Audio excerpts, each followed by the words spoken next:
Welcome to B2B Commerce Corner. Commerce Corner is a sub-series of the E-Commerce Edge podcast discussing all things B2B commerce through the lens of agencies, consultants, merchants, and more. Enjoy.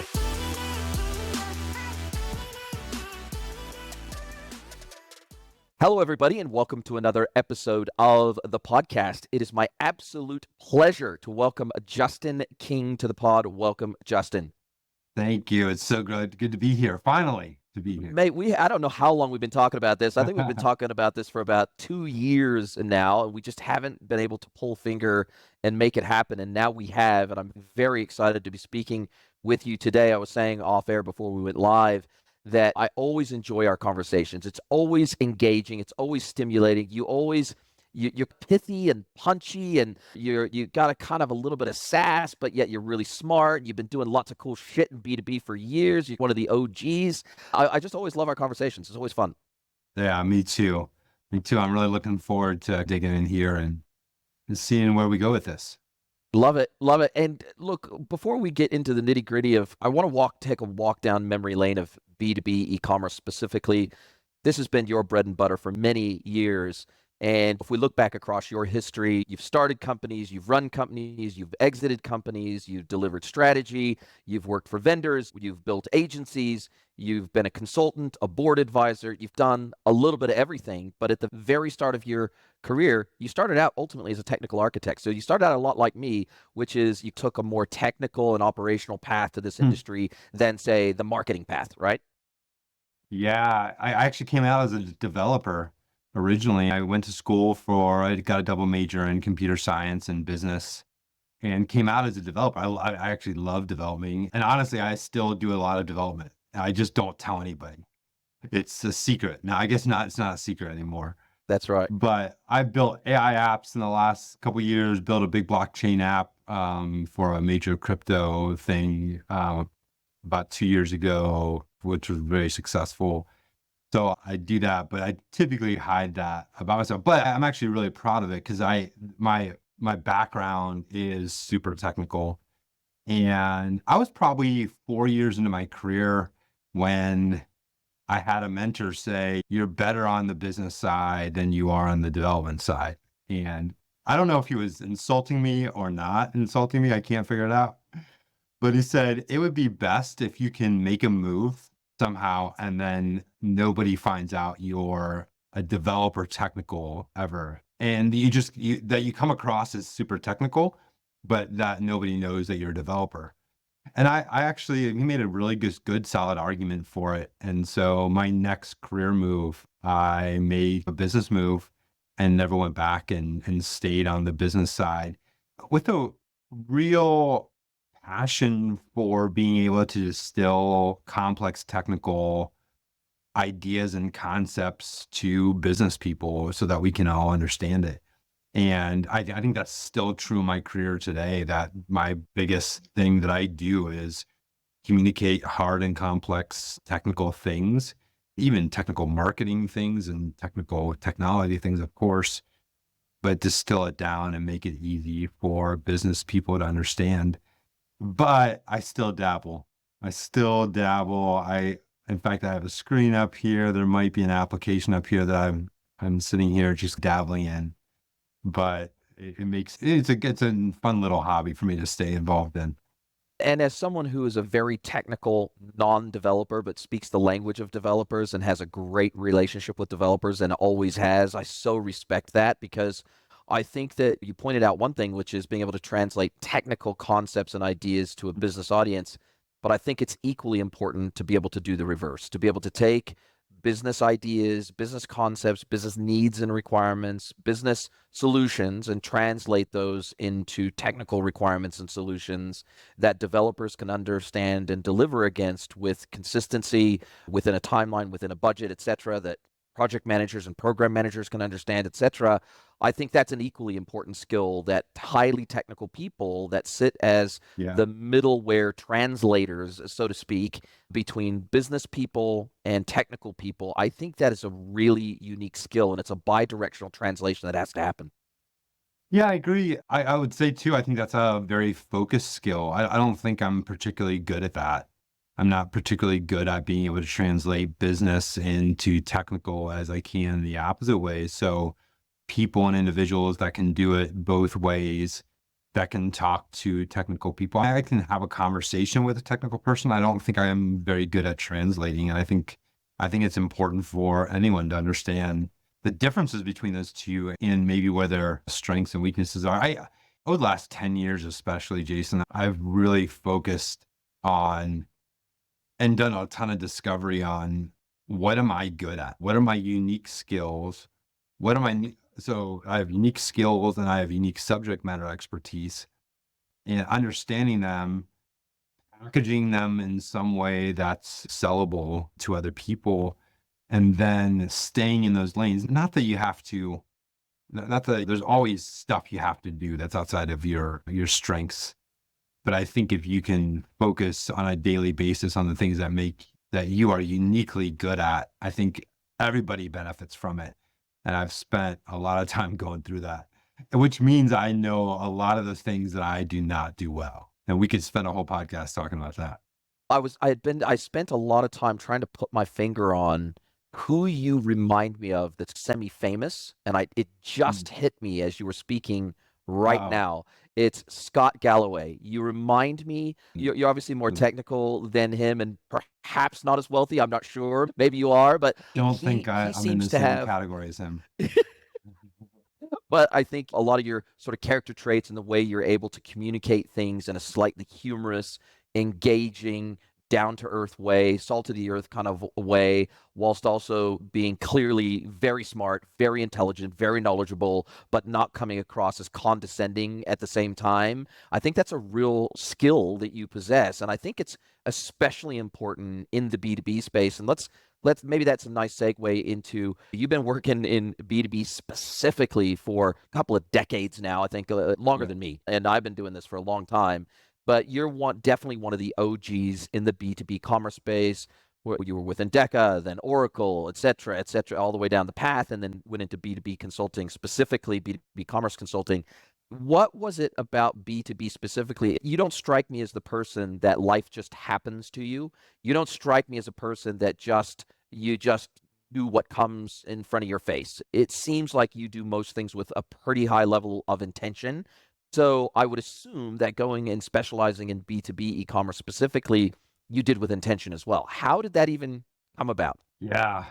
It's actually, recounting is actually interesting. So I was So prior to Endeca, so in the early 2000s, I was with a company called Brulant, Rosetta, that eventually became Publicis and all those companies. I was one of the original guys in that group, and we were an e-commerce agency and focused almost exclusively on B2C, IBM Webster Commerce. It was the kind of original big platform. We were a system implementer agency in the B2C space, but I ran a unique division there. I ran the B2B division, and we did no e-commerce, but we did a lot of website development and we did a lot of ERP implementations. We just got into it, we skated into it in a kind of a unique, weird way. In 2007, I went to a conference and I saw the speakers up there on conference, and I said to myself, what I want to do with my life is I want to be a speaker. That's what I want to do. I want to be one of those conference speakers. And that was a pivotal point because as I started to reverse engineer those speakers that were out there, I realized that all of them had an expertise. They wrote constantly, had a blog. This is how guys like Scott Galloway actually got started. And they had this they had this kind of unique subject matter expertise. And as I looked at myself and my career, I realized I have zero expertise. I was a jack of all trades. So I worked really hard to start more discovery of myself to figure out, okay, what's an area to become a speaker, which means becoming a thought leader? Where are my strengths? What are the things that I'm good at today? And I was working in B2B and I was working inside of an e-commerce agency. And one day as I was writing, wrote something that I think B2B e-commerce will one day be as big or bigger than B2C e-commerce. and made this it was a kind of an epiphany to me. It wasn't happening. No one was doing e-commerce at the time. Very few people, very few companies were doing e-commerce at the time. There were a few doing small things, but nothing at the scale of what B2C was doing at that time. And I said, that's my area. That's my niche. I am going to start writing about this and blogging about it. And I started that process in that moment. I've been in this industry for over 20 years too, but the first 3/4 of my career was largely focused on B2C and D2C. And it was Mhm. only really laterally in the last, say, less than 10 years that I've really started to drill down and double down on the B2B stuff. And it was a little bit similar to you in the sense that I was still running and building a B2C and D2C focused agency, but I found myself increasingly getting more and more bored with the B2C and D2C side of things because the design patterns were fairly well established by Sure. then. The tech stacks were fairly well established by then. Shopify by then was already started, pretty much owned the D2C and B2C space from an e-commerce website and platform perspective. And so I just found that a lot of the architectural work and a lot of the discovery work that I was doing for D2C and B2C brands, we were ending up with very similar architectures and very similar recommendations and very similar builds and very similar system integrations. But what I found was all the B2B projects were the more complex. They were dealing with more legacy systems. They were dealing with really complex system integrations. They were dealing always with ERP at the heart of everything. They were dealing with complex CRM structures, complex data structures, complex customer data, product data, pricing data. Just everything was orders of magnitude more complex, not only from a data perspective, but from a process perspective, from an org design perspective. Just everything was orders of magnitude more complex in the B2B world. And I found also the thing that probably caused me to gravitate towards B2B over and above all of that was the fact in the B2B world, I was very rarely dealing with marketers. And Yeah. again, nothing against marketers, love marketers, and they've absolutely got their place. And in the B2C to D2C world, you are often dealing with project leaders in the commerce space that are marketers by nature and they have a marketing background. Even if they are an e-commerce manager, they oftentimes came to that role through a marketing route. And but then when I got into the B2B space, I was dealing with operators. I was dealing with Yep. IT teams. I was dealing with business system guys. I was dealing with sales teams. I was dealing with ops. I'm dealing with operators. And the reality is, I found that, and I was dealing with oftentimes highly technical people in the business. And as a result of that, I found my home there. And it felt so natural to be having conversations with those types of people versus having UI, UX discussions with marketers. And so I like to say that in the B2C world, it's often form over function, and the B2B world, it's almost always function over form. And I gravitated toward that very naturally. Yeah, I think I wrote on this blog I wrote for 5 years with no one coming to it. Nobody cared. Literally nobody cared about it until Granger launched their new website. And one of the first things I wrote was the biggest difference between B2B and B2C commerce is that in B2B, the people that are coming to your website, they don't want to be there, they have to be there. It's their job to be there. So the experience is about how do we help them do their job as easy as possible, which means it's utility over sexy, right? As you said. So utility becomes the experience. The best experiences are not necessarily the best looking or the sexiest or the coolest. They're the ones that work the fastest. They're the ones that have the best and richest data, even if the data isn't presented the best way. A great example of this for years, unfortunately, they changed the site over the last year, but for years, the top electrical website in the world, if you ask electricians, what's the website you go to, they would tell you plat.com, plat.com. Plat.com for the last decade looked like it was built by a third grader, a single third grader, not like a group of third graders, a single third grader. And it looked an experience B2C perspective, it was very basic, but it was incredibly utility focused. It was fast. The data was rich. The data was true and had quality to it. And the whole process of navigating through the site was actually very fast. It was meant to get someone in and out versus meant to slow them down and build this kind of experience around them when people just want to do their job and get out. And so if we help them do their job easier, they'll come back. If they come back, they'll spend more. And that becomes the primary kind of formula for how you build experiences in B2B. And yeah, I just couldn't agree with that more, Jason. What you say resonates so clearly with me. I remember that there was this story down in New Zealand when I still lived there, because I lived there for almost 30 years before moving back to North America, that Trade Me, which is the number one marketplace website in New Zealand and has been for many years, many decades actually. The mandate from the founder, Sam Morgan, when he started the website was every single page on the website must be able to load in under 3 seconds on dial up. Because at that time, when they established themselves, they were on dial up. That UX and UI has changed almost none till this day, until right now. That was built originally on ASP. It's still on ASP. It's a custom bespoke application, and it's changed very little in that time. They've tweaked around the edges of the UX and the UI. They've created a mobile experience, which is really not great. But ultimately, it was designed with this idea of utility, speed, performance, low friction, ease of use. That was the whole mandate. It wasn't meant to look pretty. It was actually meant to be hyper usable. And so this really resonates with me, this concept of usability. And I think a lot of this current scuttlebutt in the market and this discussion in the market about trying to create B2B experiences that are just like B2C or D2C experiences with a few little additions around the edges, the fringes of B2B functionality layered on top, I think it completely misses the mark of the goal of most B2B buyers, which is not to have a B2C like experience, although they have certainly the baseline expectation of the experience has risen over the years as more and more B2B buyers are now millennials. Yes, they have a higher baseline expectation than ever because they're buying out on the crazy World Wide Web in their B2C and D2C lives every day. So the baseline expectation is higher. But I think still speed, efficiency, ease of use, all those things are still the primary focus of B2B buyers, despite the fact that about 61% of them are now millennials. I think that actually the whole idea of consumerization of B2B is one of the worst phrases ever put out there. I was in the room when it happened. It was like Paul Hamilton being in the room when it happens. I was working with a couple of agencies and trying to help them move into B2B.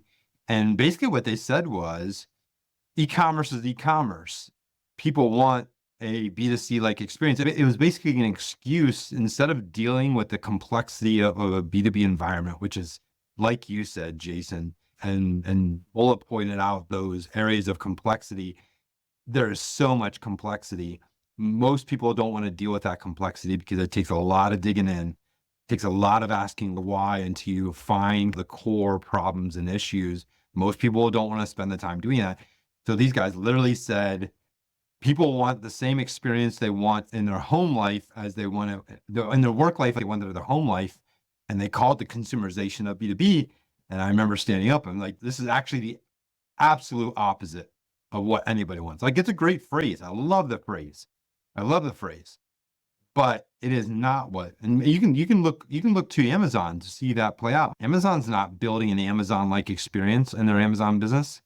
They're focused on hardcore integrations with e-procurement systems. They're tackling all the hard problems. Their website gets less use than the e-procurement does. Why is that?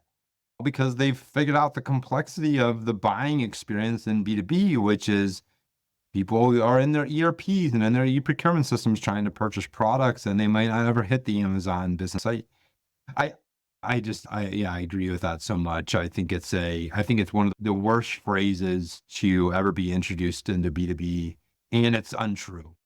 There are elements and expectations, like you said, that have been created in B2C. Things like, I should be able to search a website and find the product I'm looking for. Yes, absolutely.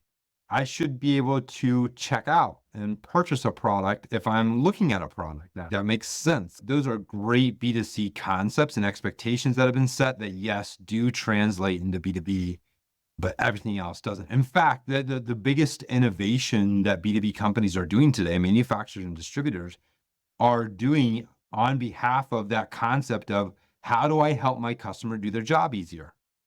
How do I help my customer do their job easier? And when they start digging into that, how do I help my customer do their job easier?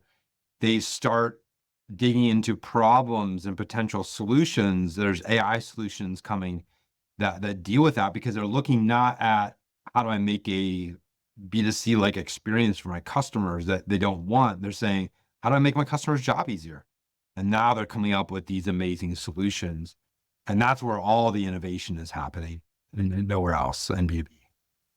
And platforms like Shopify are playing catch up. They're trying to add the basic B2B data primitives into the platform so that custom B2B experiences can be built on top of the platform, which you never used to be able to do on Shopify before outside of massive levels of customization. So it's definitely, I think, some of the major B2C, D2C platforms are starting to get a little bit of B2B religion because I see that's where Yep. the enterprise growth is going to come from over the next decade.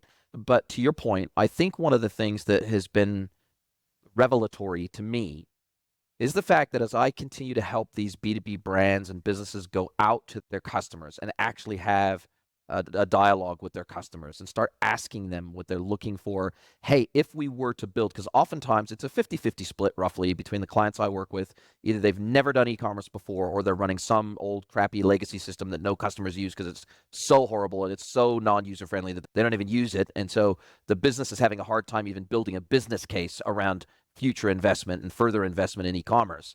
And so in an effort to help these brands identify and create and justify the business case around e-commerce, I'm oftentimes helping them have a dialogue and open a dialogue and create a question and answer environment with their customers. And I'm oftentimes leading the customer interviews because they have no idea how to do it themselves. And what is emerging from a lot of these customer interviews is that what we think of as e-commerce, and maybe even what the merchant thinks of as e-commerce, is not necessarily what the buyer would call e-commerce. So they might be saying, hey, our question might be something along the lines, hey, if we were to build a buyer's portal where you could log in and you could place purchases online, like an e-commerce website, and would that be helpful to you? And we ask them a whole bunch of questions related to that. They might say no. But then when you recontextualize the question and you say, hey, if you could lodge your quote requests through the buyer portal, would that be of interest to you? If you could track your returns through the buyer's portal, would that be of interest to you? If you could requisition new products that aren't necessarily skewed products today, but custom products, if you could do that and you could request those through the website today, if you could log in and see what we have available and the inventory holdings we have at each of our locations, if you could see that online in a self-service way, would that be of interest to you? If you could log in and you could download PDFs and spreadsheets and spec docs and exploded diagrams and spreadsheets and all those things, the collateral around these products that today you have to request through your sales rep and they email them to you as attachments. If you could log in and you could do all that stuff yourself at will, 24 hours a day, 7 days a week, would that be of interest to you? Yes. So the answer to maybe if you just put it, contextualize it and say, hey, if we built an e-commerce portal, we built a buyer's portal for you, is that self-service buyer's portal, that is that something you'd like? Is that something that would be helpful to you? Is that something you'd use? Even for the ones that say no, and certainly not all of them say no, but they oftentimes say yes to 85 to 90% of the rest of your questions because to them, that is the stuff that helps them do their job better, faster, easier. And to me, that is all part and parcel of an e-commerce experience. That all those other things, all those other digital services, apart from just the transaction and clicking buy now after you've populated a cart, that to me is also e-commerce and digital services. And this is the thing that I think a lot of brands are missing out on, is that even if their customers aren't putting their hand up and crying out and saying, we want self-service e-commerce, they sure as hell want digital services available to them. Yeah, I think in 2008, 2009, I wrote an article called "Who Cares About the Add to Cart Button," and it was all around that idea of like the word B2B commerce is probably not the right word to use. I love the old word we used to use, which was e-business. Like, how do we digitize business and business processes? And the article basically said where someone buys and how they buy should not matter. This whole thing is about digitizing customer process and making their job easier. And that doesn't have to include a transaction. It doesn't have to actually include the commerce part of the B2B commerce. And I think part of this issue, Jason, is that I don't think in B2C, it's all about customer acquisition. In B2B, it's all about customer adoption. Like, how do we get our current customers to use more of our digital services, as you called them, which I love, or digital platforms? And customer adoption is radically different from acquisition. Customer adoption, when you think about an acquisition funnel, at the bottom of an acquisition funnel is a customer. Out pops the customer. At the top of a adoption funnel is a customer. Yes. Customer, you have a relationship, That is at so the true. top of the Man, what a funnel. great point. And so you have all these customers that are already doing business with a lot about, sometimes where their grandkids are in college at, right? Literally so much about them. And now you're trying to say, how do we get our customers to use more of our digital platforms? That probably is not even the right question to ask. We probably should be asking, what kind of things make sense to help our customers do their job easier? But often it gets translated as, how do we get more customers to use our digital platforms? And in that process, you will rarely hear about the transaction. You will often hear about all the other self-service tools that make a lot of sense. And that's a really key distinction. I actually think the distinction between acquisition and adoption is the core difference between B2B and B2C, because embedded in adoption is the customer's job, how they want to do their job, how they want to do their work. Because your customer isn't necessarily a purchaser. A customer could be someone in finance, checking out invoices. A customer could be someone in procurement that's just trying to assemble a solution for their customer. They're not even worried about price and cost and actually purchasing that at the moment. And so the customer, even just defining what customer as part of a customer adoption actually means, is a significant event that will give most companies a clue onto what they should be building for the customers. I actually disagree too with the whole idea that, like, why does any of this look like a website? I don't understand why companies build websites that look like websites. If this is about you, your customer, why does it not look like if your customers are all QuickBooks users, why doesn't your website look like QuickBooks? Why doesn't it look like an app where it's all about them? Like when I sign into my apps, right? I use all kinds of apps. When I sign into Canva to create some graphics, Canva doesn't say, "Oh, hey, I want to tell you all about our history as a company," right? Click here. I Let want to me help show you you do this whatever it is you want to do when video. you get here. Yeah, here's some products I want to sell to you, instead of, what are you here for? What's your solution? Canva is all about me, my assets, the things I'm trying to build, helping me do that. And it's an app. It's a website, of course, but it looks like an app that's focused on me and the job I have to do. And I think e-commerce should be closer to an app and tool than it is a website experience for people. And I've watched lots of companies do it that way and be very successful. But the website, even the Amazon looking websites that look like Amazon, I think are just on the wrong path if they really talk to their customers. I'm exaggerating, of course, but Hey team, I have a big favor to ask you. Please pause this episode and send the link of this episode to someone you know that you think would enjoy this content. Really appreciate you spreading the word. This is how we grow. We're not a Joe Rogan. We don't have big, massive advertising budgets, but we absolutely want to grow. We want to get the learnings from all of these episodes out to as wide of an audience as possible, and we need your help to do it. Thank you. And now back to your listening. The other thing that you rightly point out is that even if a buyer interacts with us from a transactional perspective via EDI or via punch-out, right. e-procurement, whatever it is, they might execute the transaction through some other digital channel, automated digital channel. 100%. But it doesn't mean they don't want to consume a whole bunch of our other digital services through a portal. Like, they still want to do those things. They still want to be able to log in and re-download a PDF of an invoice if they want to, if they've lost that or they lost the email that it was attached to. They want to lodge RMA requests. They want to be able to do all these different things. They want to requisition new products. They want to be able to get custom quotes for custom volumes. There's all these things that they want to achieve that EDI doesn't support, that punch-out doesn't support. And so even for customers that don't transact with you through self-service e-commerce, they still want a whole ton of digital services that you are likely not providing today. And this is the real challenge. That's right. No, that's exactly right. I think there's hundreds of things that companies would like to interact with you in digital format that don't include a transaction.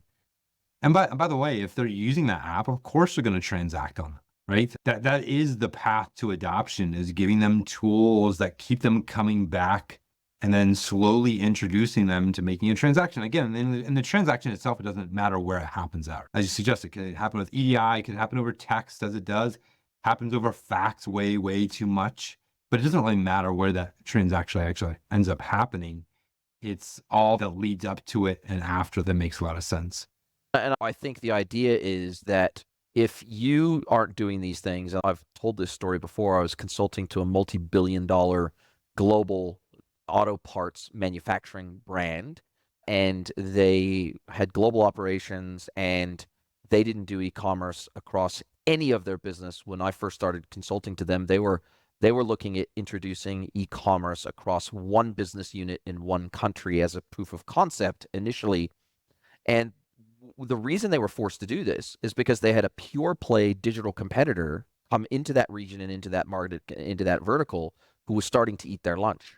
Hmm. And so they didn't, it wasn't even really a priority to do e-commerce in the business. It's just that they were starting to have their heels nipped at by digital natives, by digital first businesses that started out as digital businesses and didn't have large field sales teams, didn't have large customer service and success teams, didn't have large BDRs, BDMs, etc. So they didn't have this massive sales organization that they were trying to support inside the business because they originated as a digital business. And so they were acquiring all their customers digitally. And I think that this is also what I'm seeing, a massive evolution in the B2B space. And I love your thought on this, is that customer acquisition, which historically has not been digital by nature for B2Bs, is increasingly become digital because the search for suppliers is increasingly starting through the likes of Google. And the reality is, if you have a gated catalog and no one can even see what you carry, including Google, and can't even index what you carry, can't even index your products, never mind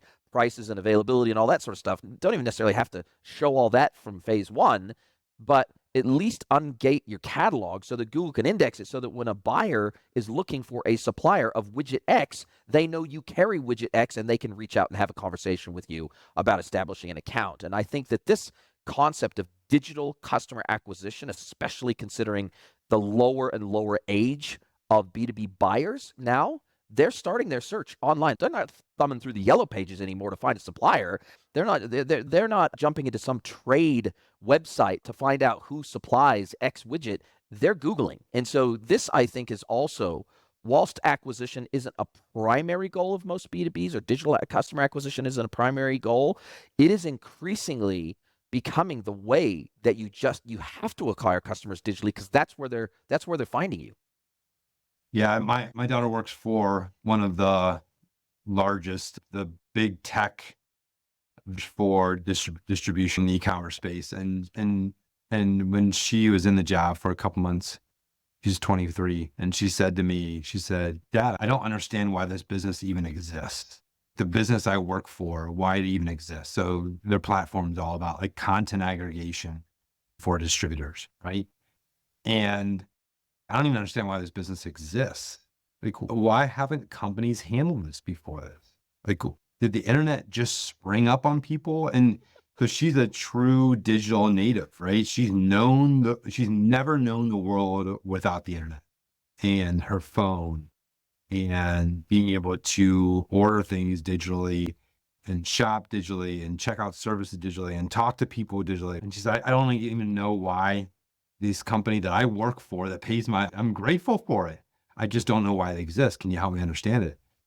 And as we walked through it, we just started talking about how, yeah, it's a process. And if I have one part of my career that I've stayed in, change management is a very difficult process inside of these organizations. And change management, by the way, if you want to look at customer adoption, the best way for customer adoption is to change your organization to support e-commerce and to evangelize and to be excited about e-commerce. Then your customers will adopt it just through those channels of interacting with your people. But that doesn't happen most of the time. Most of the time, the people are rebelling against these new cool e-commerce platforms or not so cool e-commerce platforms that are being implemented. And I think that change management becomes the primary issue within most organizations. And the organizations that have moved the fastest are the ones that change themselves the fastest. The ones that are most successful.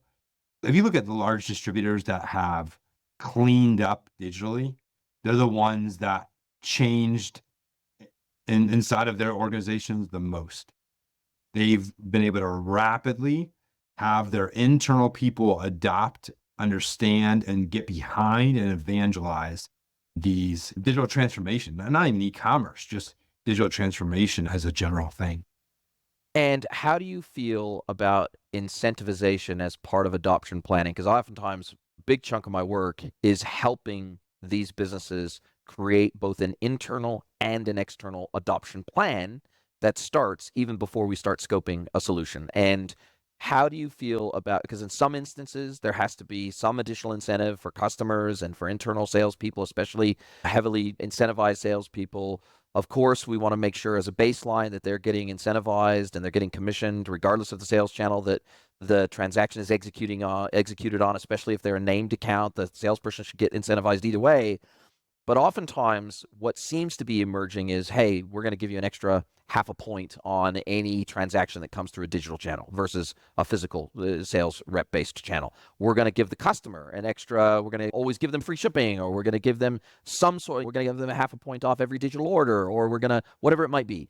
We're going to create some sort of incentive model that's part of our adoption planning process to try to, because obviously if we're gaining efficiencies as a business, and that means we're going to be more profitable by definition, we should be willing to share in the spoils with our customers and our sales teams, right? The people helping to drive sales within the business. And so it feels like there is some level, and I don't see enough, I don't think I see enough businesses willing to do this yet, but it seems like that's a natural progression if we really want to accelerate adoption of digital channels and with all the benefits it brings to us and to our customers, that there may have to be at least a period of incentivization to help make that happen. I think the most important person in the organization is the VP of sales because they have the closest relationship with the customer. And this is my exaggerated point on this. It's exaggerated, but it's been implemented. If you want to change, if you want quick change inside the organizations, pay your salespeople 130% on online sales and pay them 40% on physical sales. You will get 30-day adoption. And I've watched it happen. I am exaggerating. It's actually been done. So you can change compensation and change the org. Now, that doesn't change all the behaviors. Let me tell you what salespeople are amazing at. They're amazing at gaming the system. They will be at your customers' physical locations, Sitting down next to them on their behalf. in the orders on the website for your customers, right? They do that. And yeah, that's why it's an exaggerated point. But compensation, I think every high performing organization out there understands that if you change the compensation, you change the direction of the organization. And with that, you also get lots of gaming of the system with that. But in general, you do get change. Now, I don't think that's I don't think that's a great carrot method. I don't think stick methods are any better of punishing people for it, although the 40% is punishable. But I do think that when you think about a holistic strategy of adoption, that you need to help people understand what this is going to do for them. The salespeople that I've seen be most successful inside of distributors are the ones that realize, oh, I can become a real salesperson. I can go find really hard problems and solve them within my customers. I'm not an order taker anymore. I'm not focused on that. I'll let them buy online when they know what they want to buy, but I'm going to go focus on big problems, which translate into big orders. And I think that makes a ton of sense. I think you have to get adoption from sales leadership, individuals inside of sales, and salespeople in general are very competitive. If you have a few successful people that are using e-commerce as a tool for their success, that eventually makes its way into the sales culture. Success. Was watching Billions, the show a couple months ago, and there's a comment on there, and it was, if you want them to love you, let them see you win. And it was probably a very twisted scene for that to be said, but there's some value in that of people do tend to want to follow what the winners are doing. And Everybody loves a so winner. they do. But I think compensation is a part of that. I've watched CEOs say all of us as an entire organization, this is probably it'll be the hardest one, but it's the better way to do it. Our entire organization is going to be incentivized based off our strategic goals. One of our strategic goals is e-commerce. So me as the CEO, I'm compensated. My bonus is predicated on e-commerce. My VPs, my SVPs are all incentivized based off of whether we hit our e-commerce goals, our adoption goals, our acquisition goals, our average order values, whatever they might be. Those situations, that's a little bit more leadership focused of, hey, these are our goals. We're all aligned to this as an entire company and organization. I'm not just giving you rules for you to follow. I'm actually participating in that as well. I think that's a very effective way of getting great adoption internally and then externally as well. I think what you're saying is you get what you incent. So I think that's the so. reality. I think there's Change the value. incentive, change the outcome. Yeah. Oracle, when they don't want to sell a product and they want to promote a new product, they just change the comp structure on it. Real simple. 30-day change, right? Nobody's selling this other product. Now it's painful for you as a customer. This isn't necessarily the best way to do it when it comes to products, but for salespeople, the minute they see that, they stop selling the one product and start selling the other pretty quick. It makes complete sense. It's just human psychology, right? At the end of the day, especially for salespeople that are hunters, they're going to want to hunt and kill the biggest beast in the land that they can drag back home to the tribe. At the end of the day, Absolutely. and they get all the kudos and the money and the blessings that come along with that. Now, if you are thinking about businesses that are maybe very early in their journey, they're not massive manufacturing or wholesale distribution organizations. Maybe they're doing less than $50 million a year in revenues today across all channels. And either they don't do e-commerce today at all, or they have a legacy system that really doesn't see any use. Where do you recommend that these organizations even start? Because it feels, unless they run into someone like you or me or somebody who's really deeply in this ecosystem and can come in and be a shining light for them to light the pathway. I think of it almost as when a plane is going to go down and the escape lighting is going to light your way out of the aircraft in an emergency situation. Without somebody like us to provide escape lighting down the pathway here, where do these organizations even, because it feels daunting. When I talk to these organizations, it feels real scary. It feels real hard when they have no digital capability in the business today. It feels like an insurmountable hill to climb. Where do you suggest they begin? Yeah, I think to do that, I distinguish between manufacturers and distributors. Manufacturers, the best way to start is most manufacturers, their e-commerce strategy needs to be a channel selling strategy, which means how do I enable my distributors that are selling e-commerce to my end customers to sell my products the easiest? How do I help my distributors, in other words, do their job, which is selling their product as easy as possible? And that's a real simple thing to start a conversation. You can obviously, if you have a supplier manager at that distributor, that's one conversation to have. But the VPs of e-commerce, the director of e-commerce, the director of kind of product content at these distributors is waiting for your call. They want partners to help them sell your products online. Most of the time that starts with product content. How do I get good product content from me, the manufacturer, to my distributor so they can display that content on the distributor's website and sell that product digitally or help the self-service, whatever it might be. So build a channel e-commerce assisting strategy if you're a manufacturer. And that can be a very lucrative thing for you to do. You don't even have to be selling products yourself online to be You might only selling a need to lot of implement your products you might only online. implement a PIM. You might not implement an e-commerce platform at all. Maybe not. Yeah. And in fact, most manufacturers don't in the beginning. They start with how do I manage my product content? And PIM's one of those. And then how do I publish that content, right, to my distributors? How do I get it out to them? And how do I then make sure it's effective content? Every distributor has different customers, which means they're typing different things into their search boxes, which means your product needs to serve those different customers in different ways. And so the best way to do that is to really take your top selling products and make sure these products are tailored for the customers that your distributor is selling to. That's the personal manufacturers. For distributors, I do think it's the opposite. I think I'll stay on that thread of most distributor websites are atrocious. And most of the time it's because they lack content. They lack product content. I don't care about your About Us content or your homepage content. That can be whatever you want. I'm talking about product SKU level content, attributes, descriptions, images. Images is a bad word. Image, Yes. And image descriptions, to start off with would be great. attribute, image, singular, and a decent price on it. And that's the place to start. And that's the opposite problem of the manufacturer, which is it's about aggregation. It's about ingesting content from your suppliers to be able to feed your own product content catalog or get third parties involved in it. It's a key and core problem on both sides for manufacturing distributors. And that's really the place to start.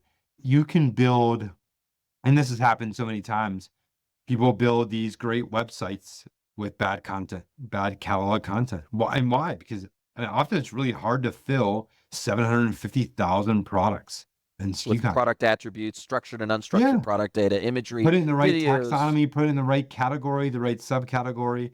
And that itself is a significant effort when you're talking about tens or hundreds or millions of products, as many of these distributors have. So product content, I believe, is the foundation. By the way, product content is the foundation of AI too. As we look at the future, of what a new technology is going to be, you'll hear the same. If I was talking about that topic, how do we start? I would say the same thing, which is get your content. And I don't even mean just We're not talking necessarily romance copy here. We're talking just the foundational elements of information. I do actually believe that it should become a program, not a project, so that content gets better and that we can start digitizing product knowledge, not just product attributes, because we have an aging boomer force that is leaving, and with it comes a lot of the product knowledge. And so I do think there's a lot of value of just digitizing product content and product knowledge. But that will be the same for AI. We'll be saying the same. Well, what do you need first? Well, you need great product content. Where are you going to get it from? You can have it yourself. You can buy it from someone who those people that have that data know that it's very valuable.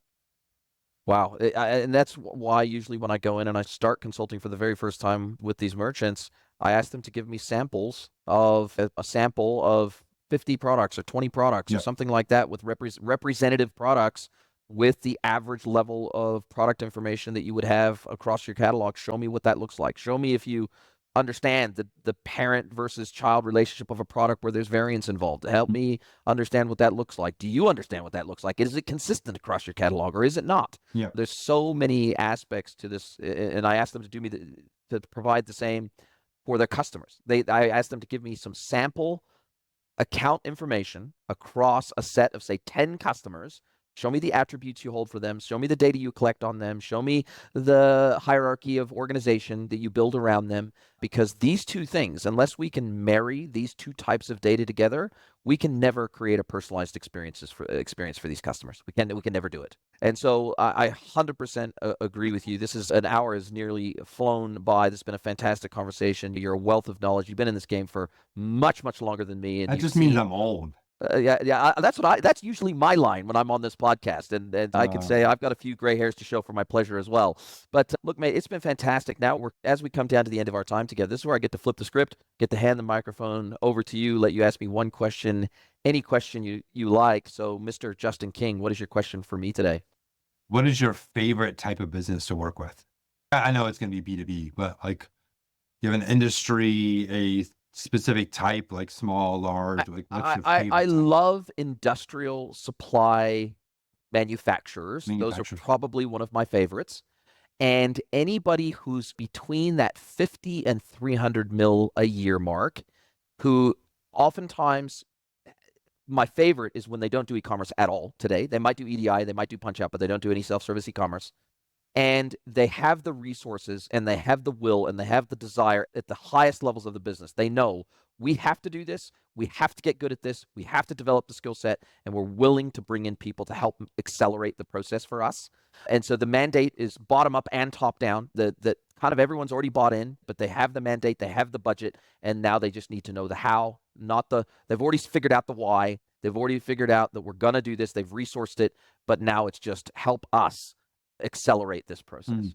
Love Those it. I love because I try to never work with massive corporates, and I try to avoid public companies like the plague, just because the shifting sands of strategy mean that what's a priority today in 6 months' time might not be a priority. And so, therefore, getting anything done and getting traction inside those hyper large organizations, $500 million a year plus organizations and public companies, in my experience, it's been an exercise in futility many times.